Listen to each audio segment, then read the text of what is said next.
শোণিতপুৰ জিলাৰ সমান্তৰালকৈ ৰাজ্যৰ অন্যান্য প্ৰান্তত বৰ্তমানেও অব্যাহত আছে বনৰীয়া হাতী আৰু মানুহৰ সংঘাত।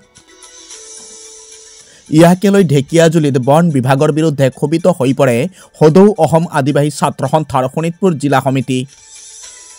বনৰীয়া হাতী আৰু মানুহৰ সংঘাত ৰোধ কৰাত বন বিভাগ সম্পূৰ্ণ ব্যৰ্থ হোৱাৰ অভিযোগ তুলিলে সদৌ অসম আদিবাসী ছাত্ৰ সন্থাৰ শোণিতপুৰ জিলা সমিতিৰ কাৰ্যকৰী সভাপতি নাৰায়ণ সিং গুৰে।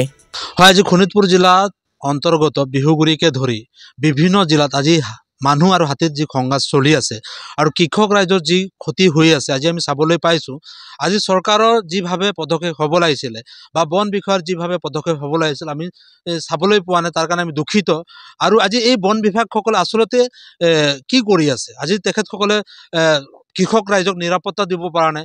আজি ওৰে নিশা কৃষক ৰাইজ জাগি থাকিব লগা হৈছে, জীৱনৰ প্ৰাণৰ ভাবুকি আহিব লগা হৈছে। আজি হাতী মানুহৰ যি সংঘাত চলি আছে সমগ্ৰ শোণিতপুৰ জিলাতে, গতিকে আমি চৰকাৰ বা বন বিভাগ আহ্বান জনাইছোঁ যে অতি শীঘ্ৰে এই যি বনৰীয়া হাতী আছে এই বনৰীয়া হাতীক ব্যৱস্থা কৰক। তেখেতসকলে যি খাদ্যৰ সন্ধানত ওলাই আহিছে, তেখেতসকলৰ যি ফৰেষ্ট আছে এই ফৰেষ্টত যাতে খাদ্য ব্যৱস্থা কৰক, তাতে কলগছৰ অজস্ৰ কলগছ লগাওক, তাতে যাতে হাতীৰ খাদ্য হওক আৰু যাতে হাতীক সংৰক্ষণৰ ব্যৱস্থা কৰক আৰু কৃষক ৰাইজকো যাতে ক্ষতিসাধন নহওক সেইটো প্ৰতি লক্ষ্য ৰাখি যাতে বন বিভাগে কঠোৰ হ'ব লাগে আৰু ইয়াৰ ওপৰত চৰকাৰে যাতে কঠোৰ নজৰ দিব লাগে। কাৰণ বন বিভাগৰ যি বিষয়াসকল আছে অকল তেখেতসকলে শিল বালিৰ যি ভূমাফিয়া আছে তেখেতসকলৰ মিতালি কৰি চলি আছে।